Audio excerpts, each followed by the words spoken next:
أما بعد فأعوذ بالله من الشيطان الرجيم بسم الله الرحمن الرحيم يا أيها الذين آمنوا لا تأكلوا أموالكم بينكم بالباطل إلا أن تكون تجارة عن تراض منكم ولا تقتلوا أنفسكم وقال الله تبارك وتعالى ألهاكم التكاثر حتى زرتم المقابر كلا سوف تعلمون ثم كلا سوف تعلمون كلا لو تعلمون علم اليقين لترون الجحيم ثم لترونها عين اليقين ثم لتسألن يومئذ عن النعيم۔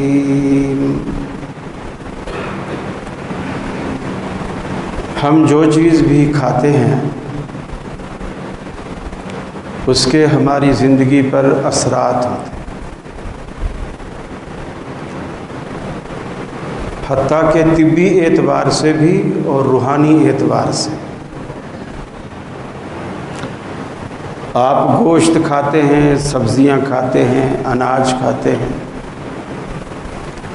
طبی طور پر اس کے اثرات ہیں۔ آپ کو بعض چیزیں نقصان دیتی ہیں، بعض چیزیں صحت دیتی ہیں، بعض چیزیں ایک کے بعد کھائی جائیں تو نقصان دیتی ہے، بعض چیزیں ایک کے بعد کھائی جائیں تو فائدہ دیتی ہے۔ اب جیسے آم ہے، آج کل سیزن ہے، آپ آم کھائیں اور آم کے اوپر آپ فوراً چائے پی لیں تو یہ آپ کے لیے سخت نقصان دہ ہوتا ہے، اور گرمی دانے ایسے نکلیں گے کہ ڈاکٹر بھی اس کا علاج نہیں کر سکیں گے۔ عموماً آموں پر کچی لسی یا ویسے لسی فائدہ دیتی ہے، اور اللہ کے رسول کا بھی یہی طریقہ تھا کہ گرم کے ساتھ آپ ٹھنڈی چیز مکس کرتے پھر اس کا استعمال فرماتے۔ اور روحانی طور پر اثرات یہ ہوتے ہیں کہ اگر آپ کمائی حلال کھاتے ہیں اس کے الگ اثرات ہیں، اور اگر آپ حرام کماتے اور حرام کھاتے ہیں اس کے الگ اثرات ہیں، اور یہ ہماری زندگی پر، ہماری صحت پر، ہماری روح پر اس کے اثرات مرتب ہوتے ہیں اور دنیا میں بھی وہ ظاہر ہوتے ہیں۔ مثال کے طور پر ایک شخص ہمیشہ حرام کھاتا ہے، شادی ہو گئی اس نے حرام نہیں چھوڑا، بچے ہو گئے اس نے حرام نہیں چھوڑا، گھر میں حرام ہی کما کے لاتا ہے، اس کی بیوی پر، اس کے بچوں پر اور اس کی اپنی زندگی پر جو اس حرام کے اثرات ہوں گے وہ بالکل نمایاں ہوں گے۔ یا تو بیوی بدچلن ہوگی، اولاد ساری نافرمان ہوگی، باپ کو کچھ نہیں سمجھے گی، باپ مولویوں سے وظیفے پوچھ رہا ہوتا ہے کہ جی میرے ماشاءاللہ 7 بچے ہیں، 7 کے 7 جوان ہیں اور 7 کے 7 نافرمان ہیں، کوئی وظیفہ بتاؤ یہ فرما بردار بن جائے۔ پھر مولوی وظیفے نہیں بتا پاتے، اور وظیفے کریں بھی کیا؟ حرام کھانے والے کے اوپر وظیفہ اثر ہی نہیں کرتا، یہ بنیادی بات بالکل اثر ہی نہیں کرتا۔ اور ایک آدمی حلال کھاتا ہے، حلال کماتا ہے، حلال حرام میں امتیاز کرتا ہے، فرق رکھتا ہے اور بڑا خیال رکھتا ہے۔ یہ ہم میں بڑا ایک رواج بن گیا ہے کہ میں خود کو اتنا متقی ظاہر کروں گا، مولانا کے پاس آ کے مسئلے پوچھوں گا کہ جی میرے ماموں پولیس میں ہیں، وہ کبھی کبھی ہماری دعوت بھی کرتے ہیں، اور امی کہتی ہیں چونکہ ان کے بھائی ہیں کہ چلو وہاں چلیں گے، بھائی نے دعوت کی ہے، تمہارے ماموں ہیں۔ تو وہ مولوی سے مسئلے پوچھ رہے ہوتے ہیں کہ ہم ماموں کے ہاں جو پولیس میں ہے اور وہ رشوت بھی لیتا ہے، ہم وہاں جا کے دعوت کھائیں یا نہ کھائیں۔ اب گویا یہ مولوی کو یہ تاثر دے رہا ہے کہ میں اپنی زندگی میں حلال اور حرام میں اتنا خیال رکھتا ہوں کہ ماموں کی دعوت پہ بھی میں مسئلے پوچھ رہا ہوں کہ جاؤں کہ نہ جاؤں، کھاؤں کہ نہ کھاؤں۔ اور جب اس سے پوچھو کہ آپ کیا کرتے ہو، آپ کا کیا شغل مل ہے، بولے میں وکیل ہوں۔ آپ کے ابا کیا کرتے ہیں، میرے ابا کسٹم میں ہیں، آفیسر ہے ماشاءاللہ۔ اب کوئی پوچھے تیرا ابا کچھ نہیں لاتا گھر میں تنخواہ کے علاوہ، تو اسی میں جمع پلا ہے، پھر تو خود وکیل ہے، جھوٹے مقدمے لڑ کر، الا ماشاءاللہ جس کو پتہ بھی ہو یہ قاتل ہے، وہ اس سے ڈبل فیس لے کر اس کو بچانے پر تلا ہوا۔ جس کو پتہ ہو یہ چور ہے، چونکہ وکیل کو تو پارٹی ہر چیز جا کے سچ بتا دیتی کہ جی معاملہ یہ ہے، فیس جو کہیں گے ہم آپ کو دیں گے، لیکن ہمارے بیٹے کو پھانسی نہیں ہونی چاہیے بس۔ اب وہ ان کو بھی پٹی پڑھائے گا۔ جج اگر کوئی بات ایسی پوچھے تو آپ اس کو یہ بولنا، وہ یہ پوچھے تو آپ یہ بولنا، اور خود بھی ایک جھوٹ کا پلندہ جج کے آگے لا کے رکھ دے گا، اور اس کی کمائی کا اسے کوئی فکر نہیں۔ مسئلہ یہ پوچھ رہا ہے کہ ماموں کے ہاں جاؤں کہ نہ جاؤں۔ تو ایسے مسائل کا، ایسی احتیاط کا کوئی فائدہ نہیں۔ اللہ تعالیٰ قرآن پاک میں یہ جو میں نے آپ کے سامنے سورہ نساء کی آیت پڑھی ہے، فرمایا یا ایھا الذین آمنوا لا تأکلوا الربا، یا ایھا الذین آمنوا لا تأکلوا اموالکم بینکم بالباطل، اے ایمان والو آپس میں ایک دوسرے کا مال ناجائز طریقے سے مت کھایا کرو، رشوت کے ذریعے سے، سود کے ذریعے سے، چوری کے ذریعے سے۔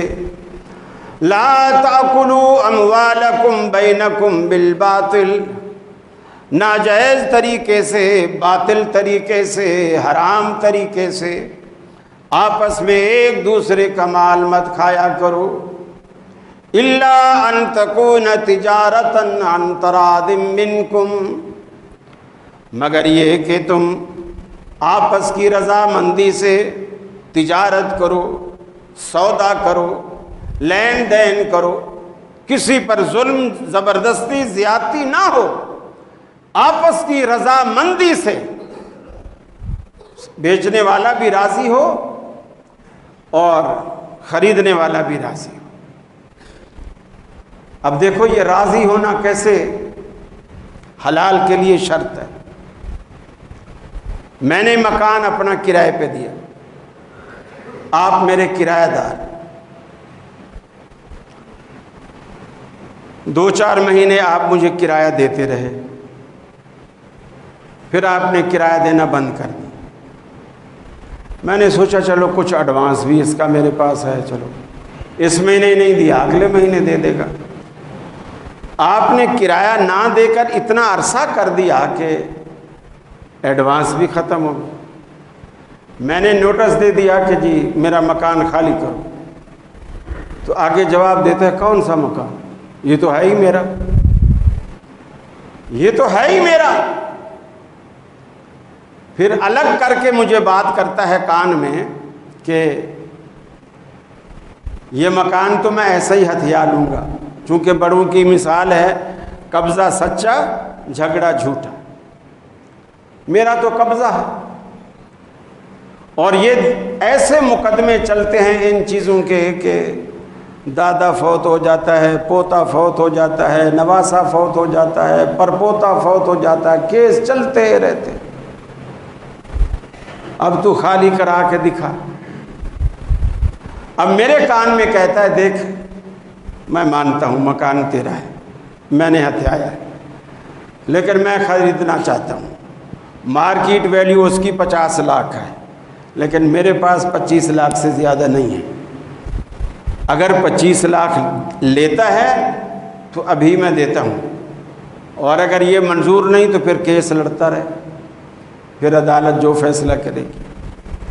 اب میں سوچتا ہوں یا عدالت میں جاؤں گا، کیس لڑوں گا تو میرے پتہ نہیں آگے کتنے 25 لگ جائیں گے، چلو یہی لو اور جان چھڑاؤ۔ اب یہ سودا میری رضامندی سے نہیں ہوا، یہ مجھ پہ جبرن مجھ سے یہ مکان چھینا گیا، اور یہ حرام۔ وہ جو 25 لاکھ لے کے جائے گا،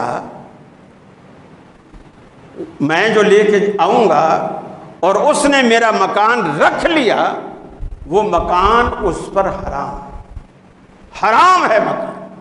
اللہ کے رسول نے فرمایا اگر کوئی شخص 1 فٹ زمین، 1 فٹ، بلکہ حدیث میں 1 بالشت کا ذکر آتا ہے، 1 بالشت زمین کسی نے کسی کی ہتھیا لی، میرے پاس مقدمہ لے آئے،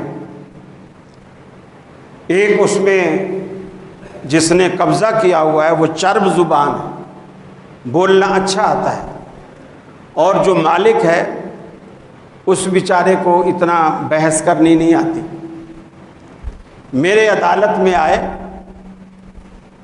جو قبضے والا ہے اس نے اپنا مقدمہ اس طرح لڑا، اس طرح دلائل دیے کہ میں متاثر ہو گیا، اور میں یہ سمجھا کہ واقعی یار یہ صحیح کہہ رہا ہے، یہ زمین اسی کی ہے۔ دوسرا چونکہ بولنے میں اتنا تیز نہیں تھا، وہ اپنے موقف کو اتنا واضح نہیں کر سکا، تو میں نے سوچا اس کی نہیں ہے، اس کی، حالانکہ جو بول نہیں پا رہا تھا اس کی۔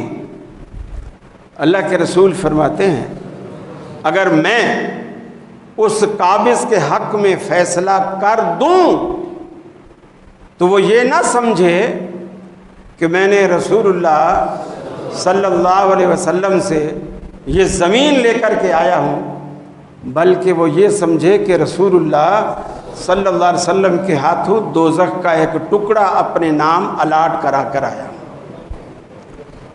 یہ معمولی بات نہیں ہے۔ آپ نے فرمایا بظاہر تو وہ 1 بالشت ہے، قیامت کے دن اللہ 7 طبق، زمین کے 7 طبق اٹھا کر اس کے گلے میں ڈال دیں، جتنا اس نے ہتھیایا ہے، جتنا اس نے قبضہ کیا ہے۔ تو یہ معمولی جرم نہیں ہے۔ آج ہم چھوٹی چھوٹی باتیں ہیں ان پر توجہ نہیں کرتے ہیں۔ نبی کریم صلی اللہ علیہ وسلم نے فرمایا یاتی علی الناس زمان، لوگوں پر ایک ایسا زمانہ آئے گا،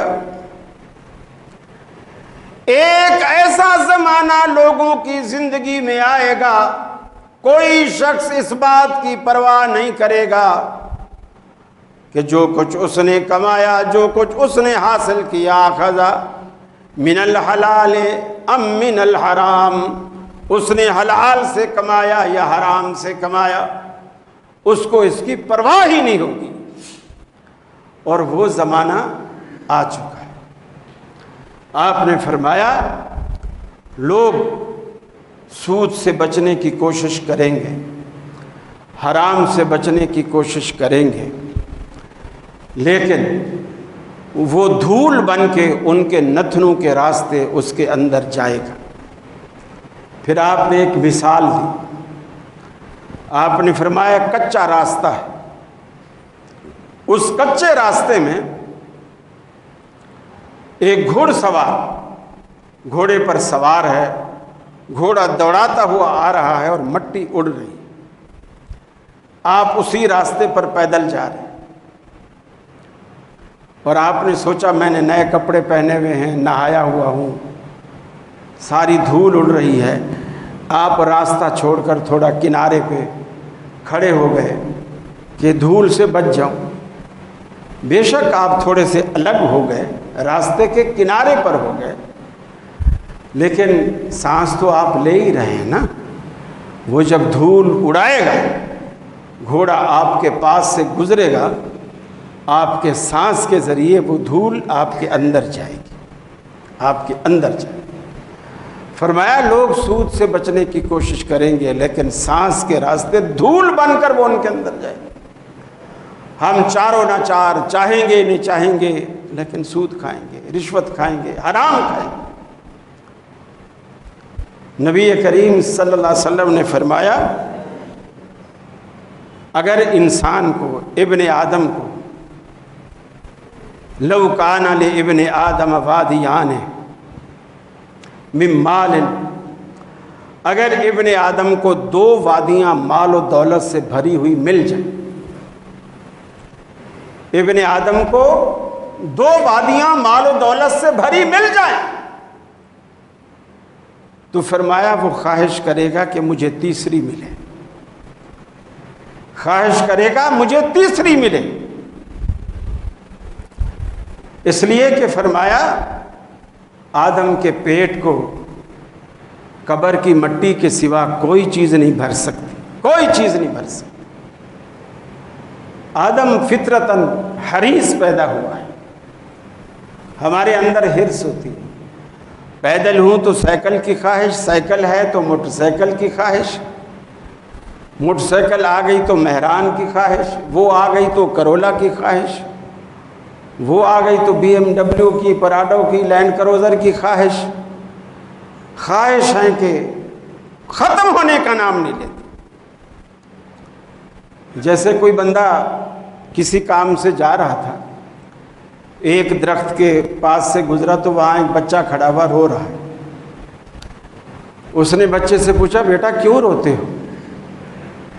اس نے کہا انکل میرے پاس 1 روپیہ تھا، میں یہاں کھیل رہا تھا، وہ میری جیب سے گر گئی، میں کافی دیر سے ڈھونڈ رہا ہوں مجھے ملا نہیں، اس لیے رو رہا ہوں.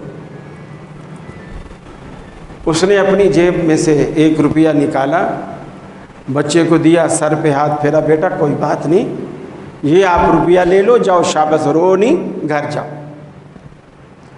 وہ آدمی کام پہ چلا گیا. کام سے جب واپس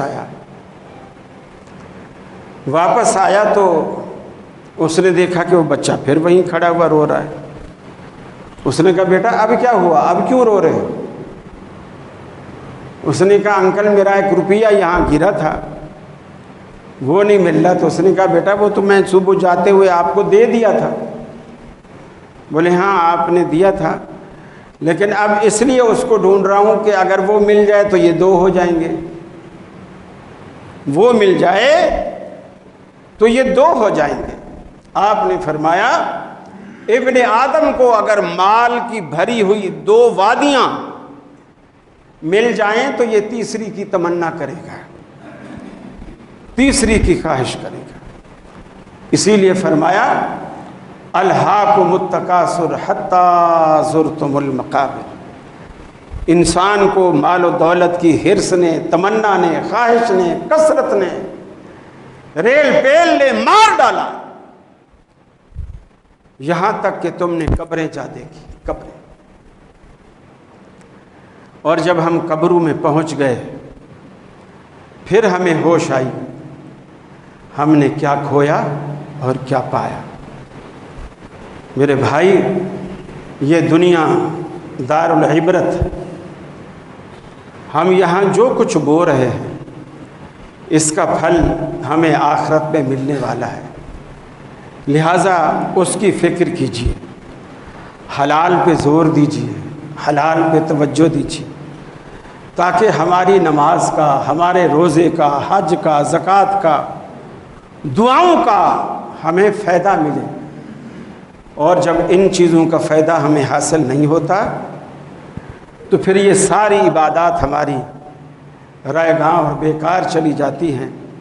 اللہ سے دعا ہے اللہ مجھے بھی اور آپ کو بھی صحیح معنوں میں مسلمان بنائے، حلال کھانے والا بنائے، حرام سے بچائے. وآخر دعوانا ان الحمد للہ رب العالمین.